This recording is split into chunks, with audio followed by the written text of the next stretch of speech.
வணக்கம் மக்களை, பாருங்க பீர்க்கங்காய் விளைஞ்சிருக்கும் போல் இருக்குது.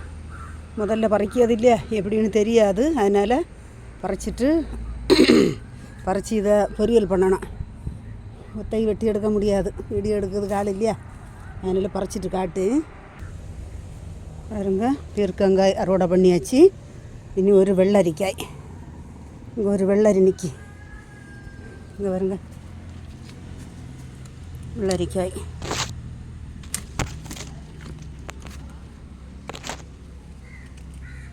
இதெல்லாம் வெள்ளரிக்காய், ஒரு வெள்ளரிக்காய்.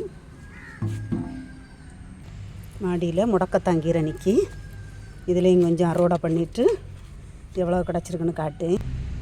பாருங்கள், இவ்வளவு முடக்கத்தாங்கீரை மாடியிலேருந்து பறிச்சிருக்கோம். முடக்கத்தாங்கீரை முட்டு வலிக்கு கொள்ளலாம், கர்ப்பிணிகளுக்கு மருந்து காய்ச்சி கொடுக்கறது கொள்ளலாம். இன்றைய காலை அறுவடை முடக்கத்தாங்கீரை, வாசமில்லாத முல்லை, மல்லிகை, நித்தம் போக்குற நித்திய மல்லி, ஒரு வெள்ளரிக்காய், ஒரு பீர்க்கங்காய், இவ்வளவு கனகாம்பரம். எப்படி இது பிடிச்சிருந்தால் லைக் பண்ணுங்கள், ஷேர் பண்ணுங்கள், சப்ஸ்கிரைப் பண்ணுங்கள். இன்றைய அறுவடை. வணக்கம்.